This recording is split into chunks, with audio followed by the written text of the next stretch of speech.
Sir,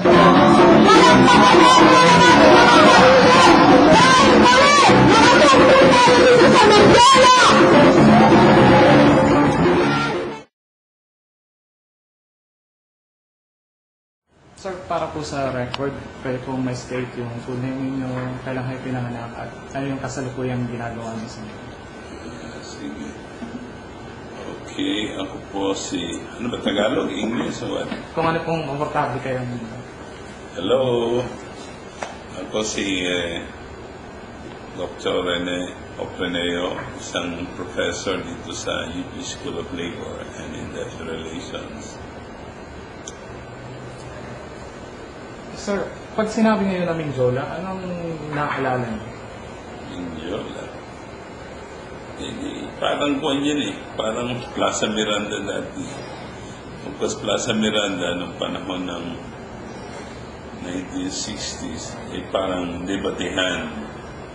But sa Mindiola naman, you bring the debate to higher level, may counting action. You express your anger, indignation, you express your sentiments, normally on behalf of certain causes. So pag sinabi mo pupunta tayo sa Mindiola, hindi parang meron kang protest, parang meron kang kausa, parang is a call to action. So, ganun yung Mindiola. Of course, medyo natigil yan ng panahon ng martial law.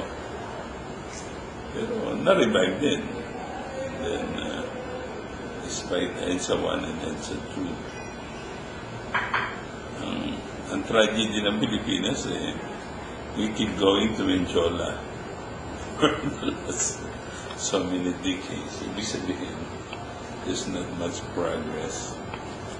See, Mindiola is where you bring those issues and policies na hindi pinapansin ng central government, tulad ng agrarian reform, tulad ng utang, tulad ng unfair trade, tulad ng poverty, tulad ng inequality. So, all those issues of the masses. Sir, sa pagkakaalala niyo, mga anong edad kayo unang napunta doon? Para sabi niyo, may mga actions na ginagawa. No, I'm always, nung college kasi, I was a working student and we were very poor. We were living in Sampaloc area, sa San Anton. And yung pamilya namin gumagawa ng espasol na dinideliver sa mga eskwelahan. So, there's San Beda, there's Holy Spirit, ano pa ba yung across the Holy Spirit? La Consolacion. Yung isa, university na yan. CEU. Oo.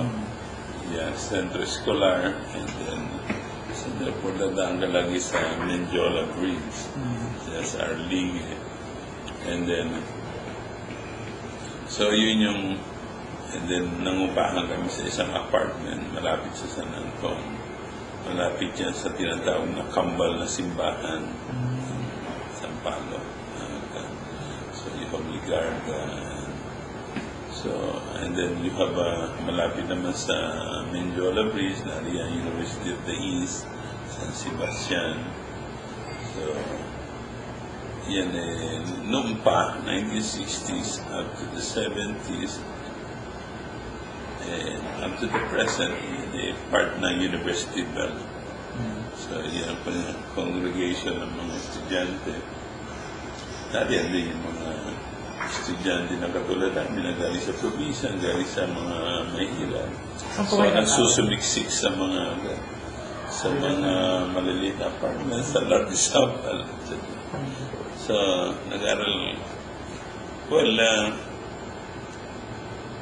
yung nahuli ako ng enrollment sa UP, so noong 1967, nag-aral muna ako sa San Beda College, pero lumipat ako kasi I was informed, mag-serve din ako sa UP. So the following year, lumipat na ako sa UP. Galing po kayo sa probinsya? Galing ang probinsya, Saan po yung probinsya? at that time naman, wala naman mga internet, wala and then, first batch ako ng aming high school, so, sa Quezon. So, kulang kami ng mga briefing tungkol sa ano ba mag-enroll, mamimili ng eskwelahan, and then, of course, everything was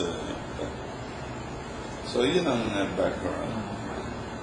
So, yung familiar na kayo dun sa area, and then, Pamilya, because we live in Sampaloc. Oh. Pero alam po natin na after nitong 1967, ay magkakaroon ng matitinding pagkilos ng mga estudyante. Nasasangkot po ba kayo dun? Well, sumasaw-saw kasi the 60s was really a revival ng nationalist movement. So, bagamat wala na si Recto, so yun yung mga discourse sa politika at saka sa mga diaryong katulad ng graphic and magazine na katulad ng graphic, press, and then you have and then yun naman yung height ng student movement against the Vietnam War globally. Of course, in term ng global, wala pa naman. So, lagi mga international term. So, you have the people, yung flower revolution, and then I think 1968, yung mga developments yata sa student front sa Europe, sa America, nagkaroon ka ng mga Woodstock, mga ganon. So, merong mga youth rebellion was simply in the air. Parang even sa mga fashion, so yung nauso rin sa mga babae yung braless, miniskirts, mga ganon. And then nauso sa mga kabataan, papasok ng mga tsinelas. So, in a sense, it's liberating, especially for a poorer student like me, dahil wala naman talaga akong damit. So, okay lang, nakikitsinelas. So, yun yung system at the time. Of course, malakas ang appeal ni Che Guevara, yung sa Latin America. Later on, malakas din yung appeal ni Mao Zedong.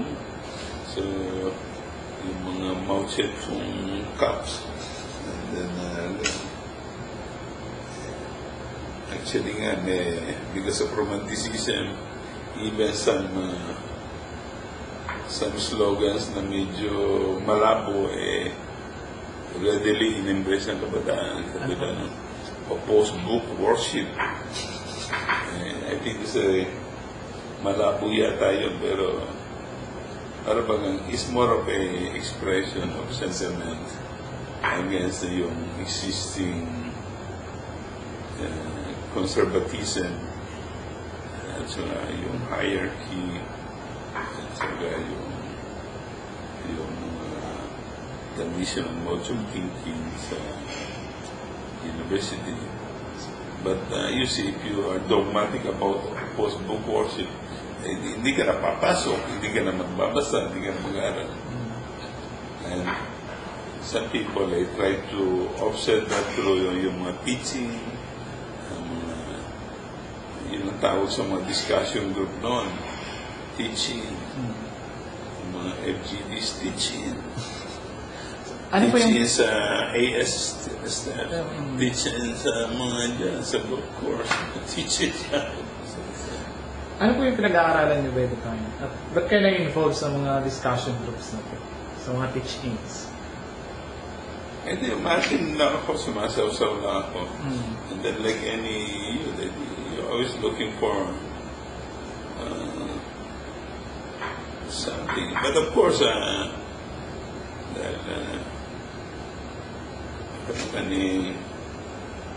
high school pa lang, hindi galing ako sa kabat, na-feel ko na there was something wrong with society. Ma-feel inequality. So, parang just natural.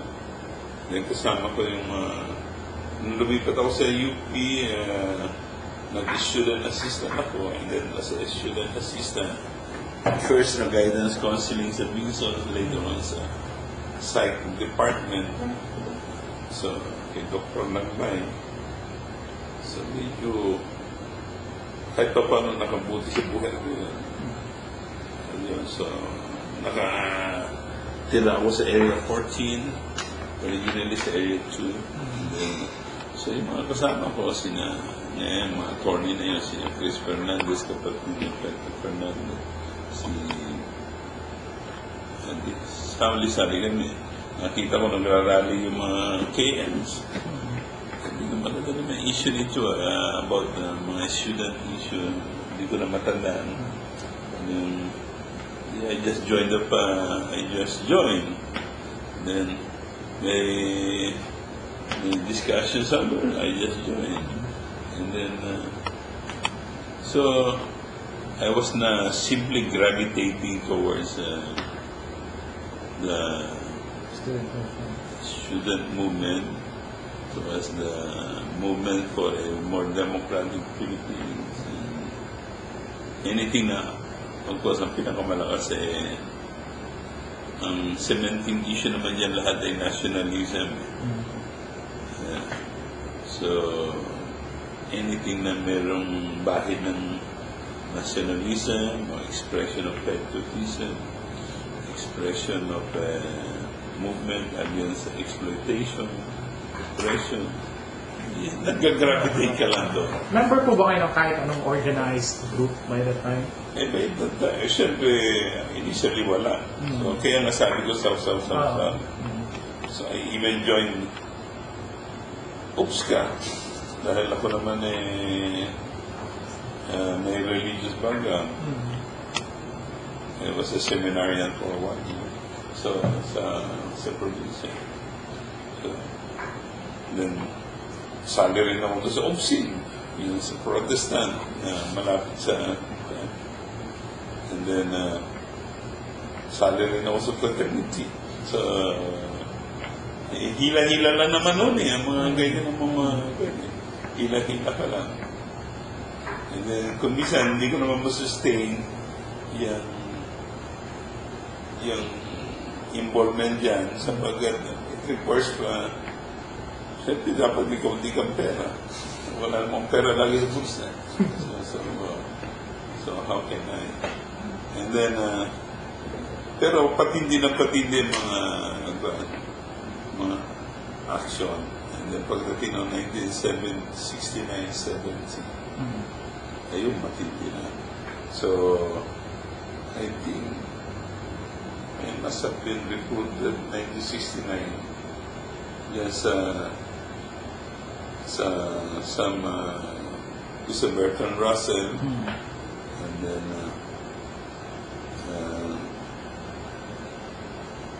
kasi Bertrand Russell medyo intellectually stimulating, diba? Sino po yung mga tao dito sa grupong ito? By that time? Well, kaming bahay ko kasi yung dalawang professor, si Merlin Magallon at si Dodong Benson. And then, so, doon sa Area 40. Yeah. Sabi ko sa kinag-isa, dito na lang tayo. So, and then, so again, it's more upon, because of the, parang, the virtue of residence.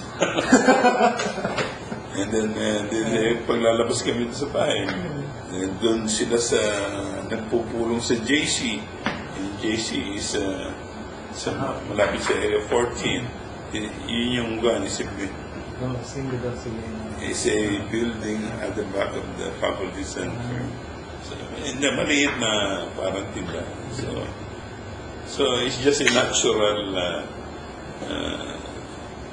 tendency. And then, of course, yung isa pa, ang dahilan kung ba't nasali niyan yung when I was with the fraternity, even the fraternity system at that time was getting involved sa mga kausa na yan.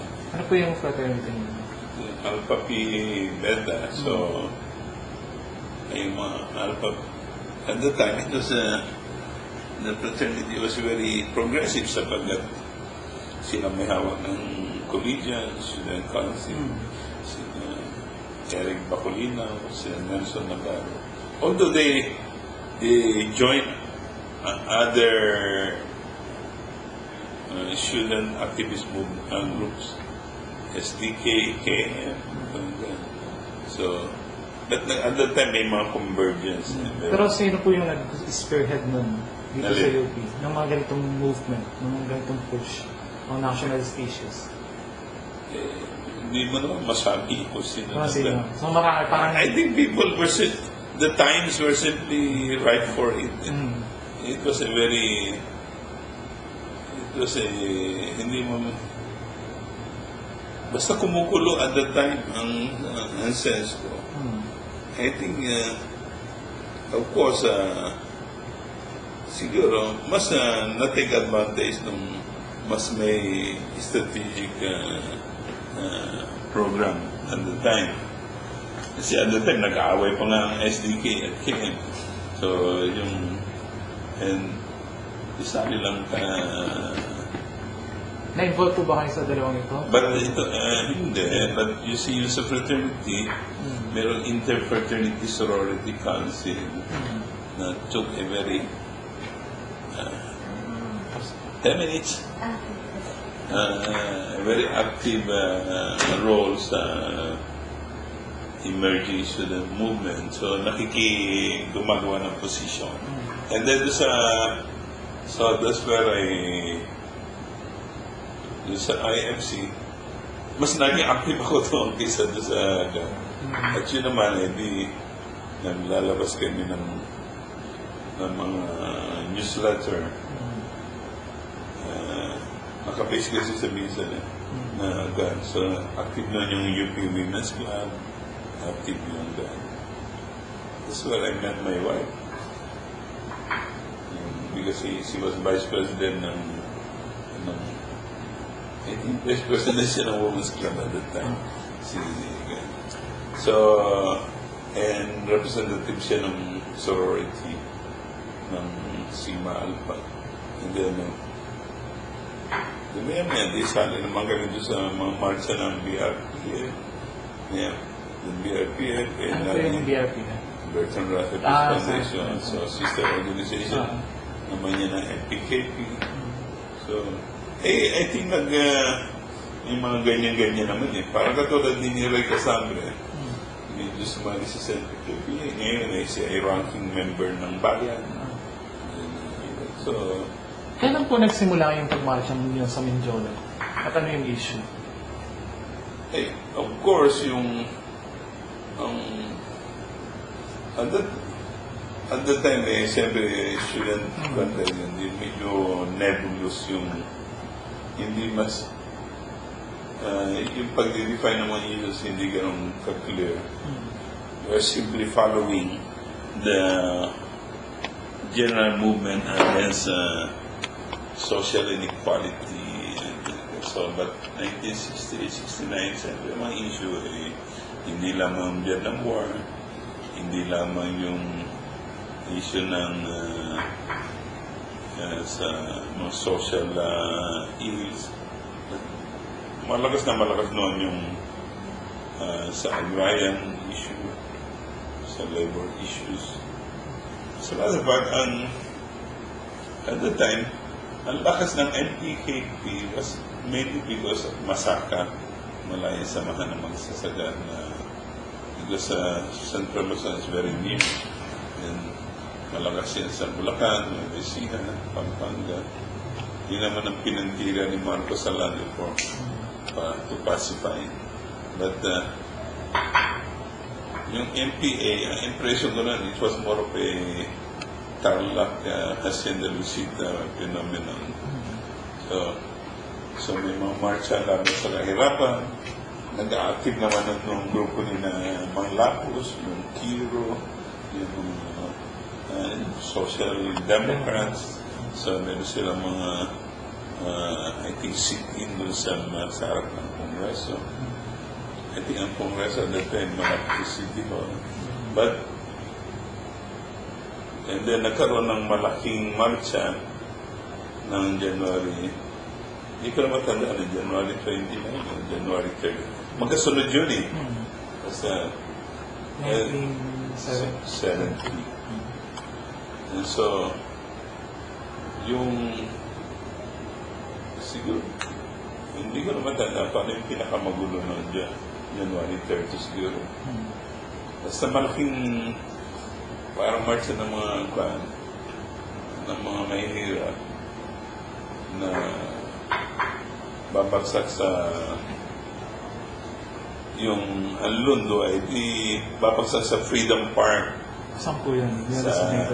Sa Freedom Park ng Malacanang sa Amerika. Sa harap mismo ng... Oo, and then at that time, I think haba yata ng marcha. Saan po kayo nagsimula? Noon magsisimula ka sa Volga, iikot ka sa Avenida, dadaan ka pa sa Tondo, tapos... Bago makapunta ng record. So, sanay na sanay ako sa marcha. So, and then pagdating ng yung marcha na yun, led by the MPKP, baksak sa... I think at that time, ang mga organizer, hindi lang ng MPKP, may unity pa noon. I think yung NDP, Movement for Democratic Philippines. United yung mga iba't ibang grupo. Sayang yung ganun unity. And, of course, I think, alam niyo pa ng mga dahilan, but you see, the unity was very good in mobilizing so many people. But napakalaki ng contingent ng masaka at that time. And of course, very active pa noon yung sa labor, yung leadership noon ni Laksina was very strong. Yung Socialist Party, and then NATO. Now NATO, I don't know what's sana NATO, but at that time it was strong. And then, so hanggang so papunta nung, it must be January 30, papunta sa Mindiola, almost 5 to 6, between 5 to 6 ng so nagdidilim na, nagpapalit na yung araw. But I think people were, you could sense na restless, hungry, starved. Then, nakikita ko yung mga sama activists were hitting the lamps sa lamppost ng saan po to? sa Malacanang. Sa Malacanang. Sa bakod mismo? Yung bakod mismo ng Malacanang. One after the other. So merong tension was in the air. And then, as I said, there were yung 67, 68, 69, nag-build yung social tension. And then, yung natural magnet sa mga taong katulad namin to participate. And then, yung culmination nga, yung Mindiola of January 1970, yun yung then it just so happened I was there but magkakasunod na rally yun. I was always there, but nung yung January 30, if I'm correct, yung sa PEDSA, yun yung pinakamalaking rally. And then pag nung sakay ako doon sa jeep, naroon si Lillian Beones, so I was waving the flag, the red flag. yung mga kanta nila yan, Bandilang Pula, Wagay, Why, and later on they would make some, yung parang humorous version na, Bandilang Pula, wave, wave, wave. Anyway, but, So yung gabi po yun, so nandun kayo, nasa taas. tapos, maya-maya, lumabas na yung fire truck that will disperse the crowd. So, but yung mga tao, sa halip na natakot, nilusog yung fire truck. Kasabay kayo doon? Isa ako doon, so sa mga truck, kinuha ko yung sombrero ng fireman at saka yung kapote. So, Nasaktan ba yung mga fireman? O tumakbo lang sila nung nilusog? I think they simply abandoned. The fire truck. Isa lang po ito. Wala namang, I don't remember na may nasaktan. O may binugbog. Kasi, siguro, that's probably the reason why it was so easy for me to pick up the So, helmet and then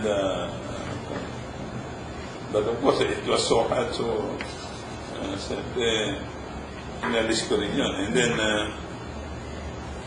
but I think for a while, hawak ko yata I think up to the end, hawak ko yung helmet. Yeah, because but not the coat. And then the helmet. Later on, tinurn-over ko yan sa bahay dito doon. But just Ano ginawa niya sa... Doon sa fire truck, ang ginawa ng mga tao, ayan, niram namin doon sa gate ng Malacanang, right across the across the street of Mindiola. Yung main gate. Boom!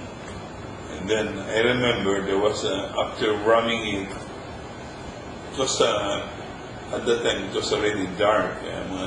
Mga 6 or 6:30, and it's dark. And then I remember after running it, people were parang people were simply siguro surprised by what happened. Sino nagdesisyon na... I think it was all spontaneous. It was all spontaneous. The people were so surprised. So it was pitch dark. And for a moment, I remember it was all still, very quiet. And kasi bakit, nang mabugas yung gate, kita ko, well, it was also very dark. It was very dark inside. Wala namang mga ilaw sa ground ng Malacanang. And then mayroong has yun, has. It was a quiet has na what will you do? And then hindi rin siguro alam ng mga those who spontaneous, including myself, who spontaneously rammed the truck, what to do, whether we should go inside or what. And then siguro there were some people who were already in the process of entering, but it was not clear to me at the time. But anyway, mga moment, several minutes yun ng quiet, talagang quiet na quiet style. Then the stillness, that very strange stillness was broken by yung firing coming from the Malacanang grounds. Binaril kayo? May nagpapatok. lang. As another activity naman hindi ko matanda kung I think meron tinamaan. And that's when people started running towards the Malacanang Bridge. From that, nalakad mo na ba yung Mindiola? From end to end. So, yung... Puno yan ang tao. And then, so siyempre, bata naman ako, di mabilis akong tulad ko. So, I joined the crowd, yung rushing back towards towards the Mendiola Bridge and towards the University of the East. So that's when I realized, for the first time, na pagkadami-dami pala nung nag-rally na yun. Kasi ang proof ko doon, when I was running, I noticed hindi na ako tumatakbo eh. Dahil lumulutang pa ako. Oo, yung gumagana. Pina-push ka lang ng... Oo. And yung some of the time, hindi ako nagrarun o lumalakad. And that's when I lost one of my shoes. Sa bridge, tinapon ko yung isa ko sapatos. Kasi nag-iisa na ng sapatos. Naglakad na ako towards sa bahay namin sa tinitira namin sa San Pablo. That's when naalala ko tuloy nung agad siya Rizal. Ba't tinapon niya? Sinelas.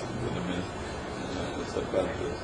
So, that's it. And so, that moment, yun yung parang national catharsis na parang yung level of activism reach a higher level ng mga tao. Kasi after that, sunod-sunod na yung mga activities ng iba't ibang grupo, rallies, etc.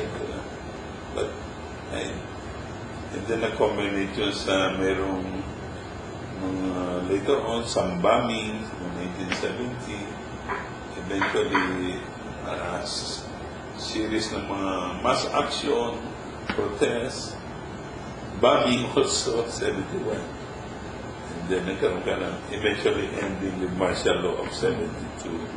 So, yun yung, but between January 70 to 72, yun naman yung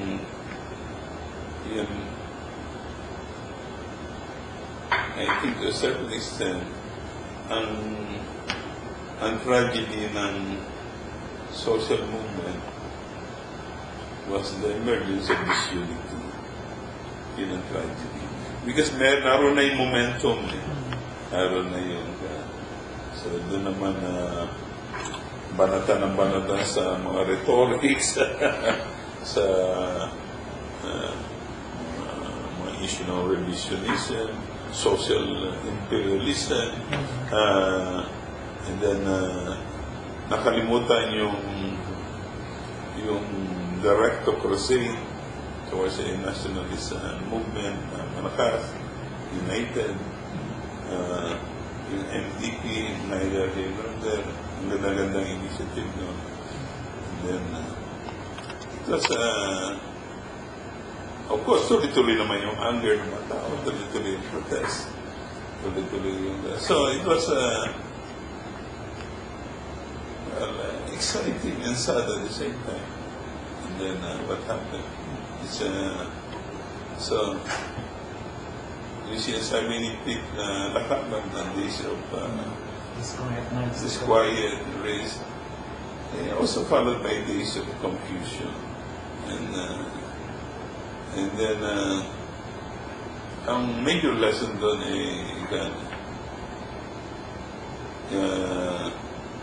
even at the time, social activists were being consumed by yung mga side or secondary issues na sino ang mamuna, sino ilan. So that's yun ang and then yun, directions saan tutungo. And then of course yung iba siguro they're already talking socialist movement, national democratic movement, democracy,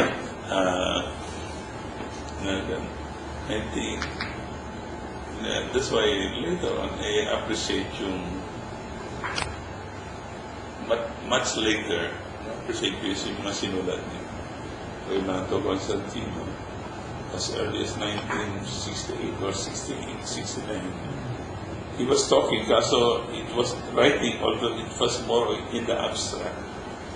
yung issue ng ethics. Ethics among activists. And I think to a certain extent up to now, I think of that as even sa labor movement, sa peasant movement, sa lahat ng movement. Sir, nung balik na ako doon sa night ng January 13, umuwi kayo, walang sapatos. Anong reaction ng pamilya nyo nung umuwi kayo sa inyo? Wala naman madalas naman wala yung mga kapatid ko. So, umuwi ako muna sa sapatos.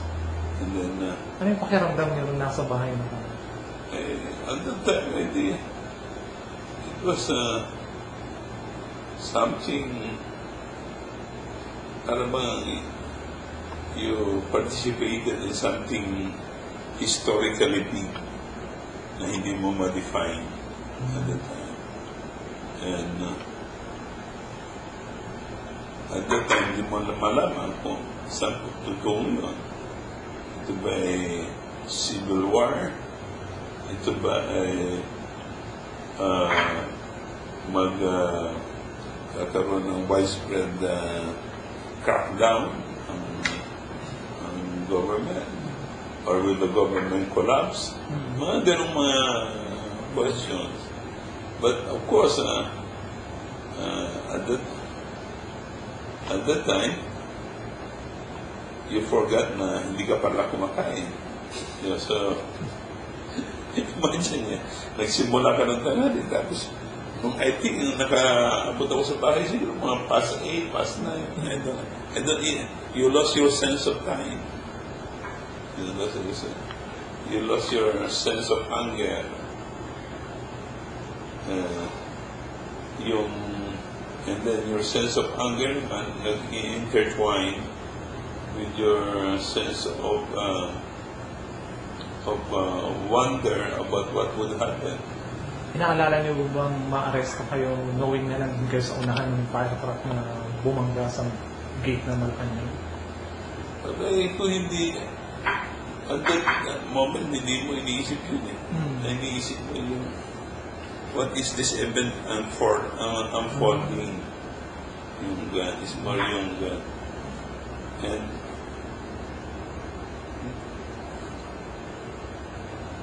the most dramatic nga yung, ayun, narito yung Mindoro Bridge, narito yung gate. Binuksan mo yung gate, naram mo yung fire truck. And then, merong the hush.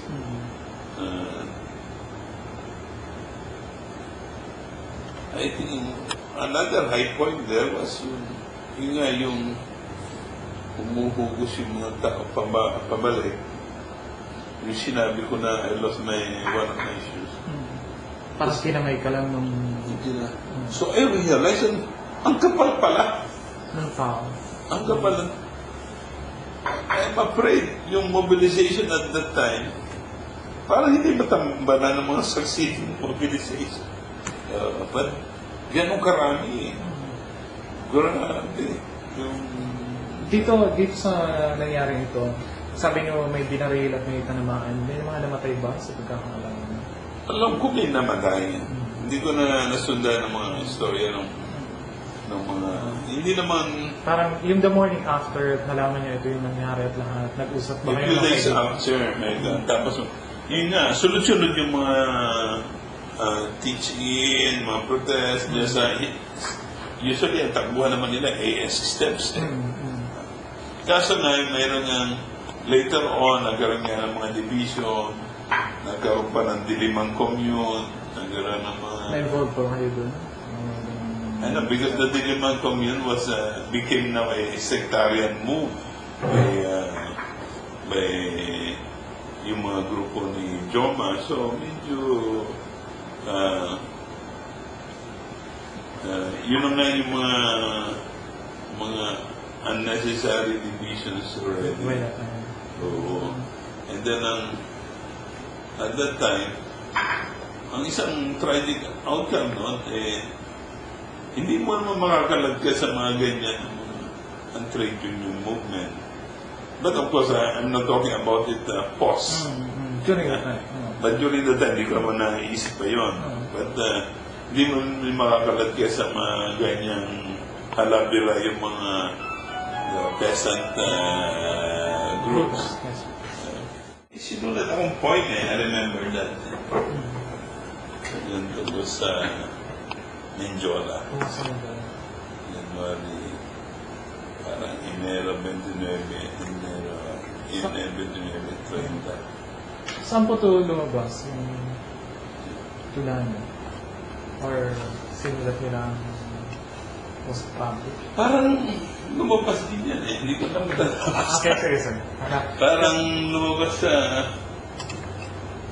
So, nung nag-reflect kayo sa Tulano yun, ano yung... Hindi ko alam kung nilabas sa Colican. At the time naman eh, kaibigan ko yan si Gwen. Bagamat SDK siya, pinapublish niya yung mga some points na sinusulat ko. Si... ang pangalan nito. Na yung sa babae.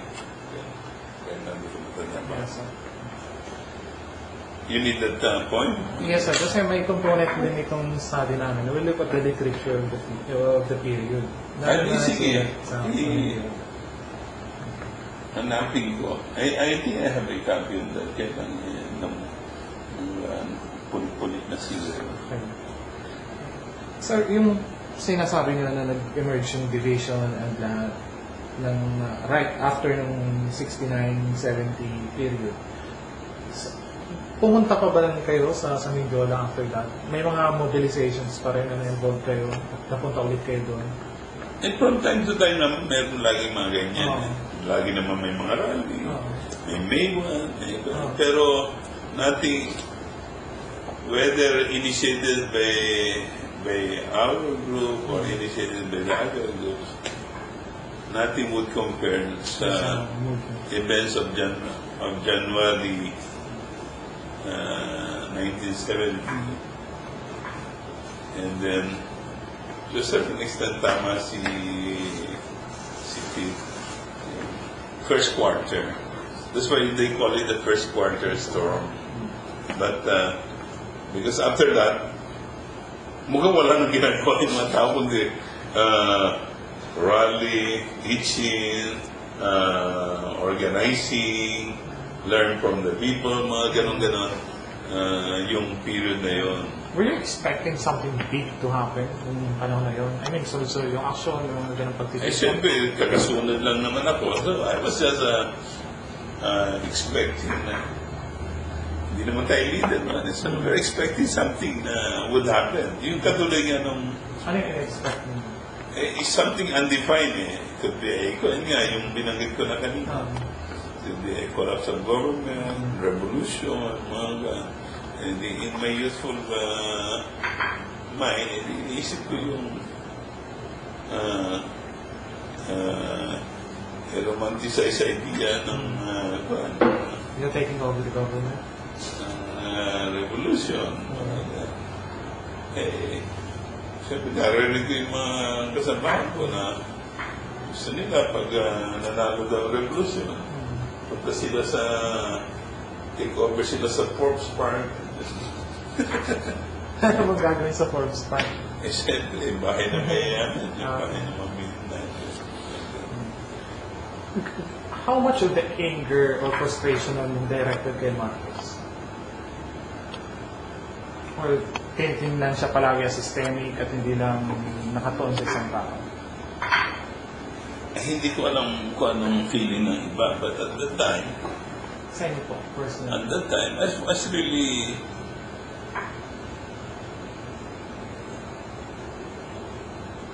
akin at that time, this was really systemic from the very beginning. So, not so. Kasi at that time, it was also clear. Kaya nga revolution, you're talking of system change. So, just so happened Marcos was there. So, come to think of it, I have never been so focused on yung mga pagpapalit ng mga always for a system change. To a certain extent, I believe in cultural revolution, but not the way the Maoists define it. Kasi, but of course, it's more of a later appreciation because of what I've seen sa mga pagbabago sa Nicaragua. Sir, sa mga pag-participate niyo sa mga actions sa Mindiola, were you ever subjected to direct bodily harm or talagang na-threaten yung buhay niyo? Hindi, yun ang kasi after January, now I remember, 2 beses pa na yung rally doon, 29 and 30. After that, halos wala na akong gano'n. And then, the following year, I became a scholar. So, nawala ako sa Pilipinas ng almost a year. That's why hindi ko na lalo-lalo na yung mga putukan ng 71 and 72. Sir, when was the last time na napunta kayo sa Mindiola to protest? Or participate in a protest? Ay, hindi ko ano yun. Ito noong 1980s and 1990s. From time to time, lagi naman ako hindi naman yung, hindi sa front.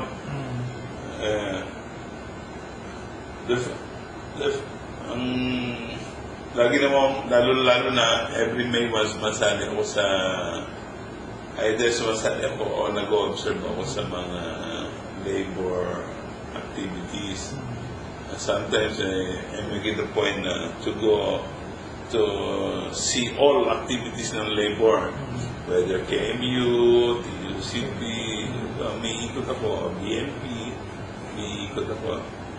And to a certain extent, medyo, kaya katulad ni Campbell, ibigan ko yan. So, one of the few siguro na working across the different labor groups and feel at ease in whatever group ang kaharap ko. So, sa grupo ni Narene Magtubo, sa grupo ng kanyang ka-split niya, yung Sinaliote, sa grupo ng yan. So, yan iniikutan ko. So, from time to time, ukod ako ng Mindiola. Pero hindi yung front na front. Kasi, mas na hindi naman tayo, matanda na tayo, hindi naman tayo pang-marcha. Sir, last 2 questions. Malaki pa yung binti ko. May mga pinanghinayaan ba kayo sa mga ginawa niyo sa Mindiola? O sa mga nangyari sa Mindiola? Wala namang panghinayang. Ang point niya, yung sinasabi ko sa iyo kanina na yun yung Mindiola, January 1970 was yung highest expression ng mass discontent sa social system at the time, and also highest expression at the time ng broad unity of the different groups. Unfortunately, yung anger sa system at saka yung unity na yun ng World Act for Seeking Change hindi na sustain. Partly because of some yung mga differences, interpretation, sino bang bangler, sino tapos yung mga ano ba ang priorities. I'm not saying certain people are wrong, but I think ang na-interpret ng iba yung after Mindiola ay higher level of struggle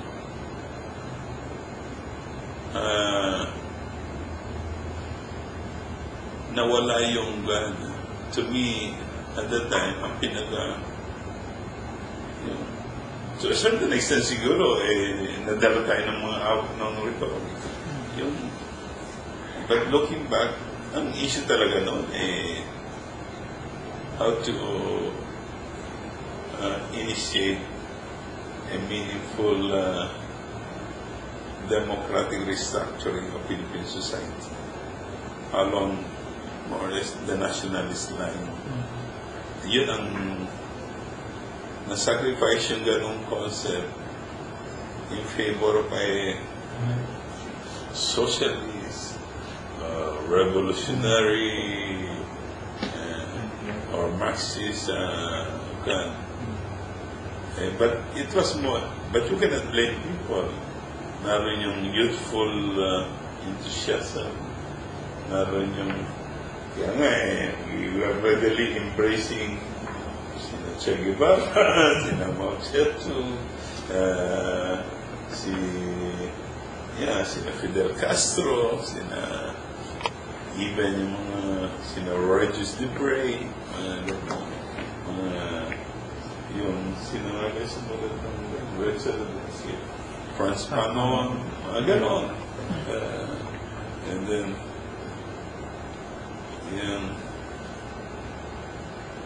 so, yun but Menjola will always remain as a symbol of what an awakened people can do to express anger. And I think our task is to fulfill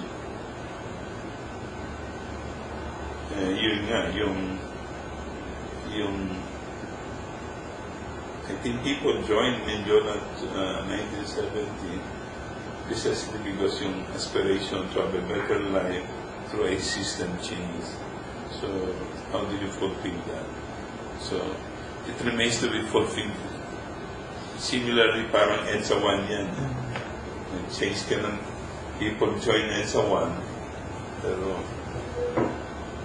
nag-change ka lang ng personality. You restore a elitist type of politics. Walang system change. Lalo na yung EDSA 2. Walang system change. So, pare-parehas yan iba lang, so therefore yung pagbabago na para si Obama, change we can do. But yung pagbabago na talagang will result to meaningful change in our lives, in society's life. Ano pa rin as a big challenge. So we're looking forward to Menjola 2000. Sir, last question. Yung mga karanasan niyo sa Menjola, kanino niyo madalas na ikwento kung may ikwento niyo?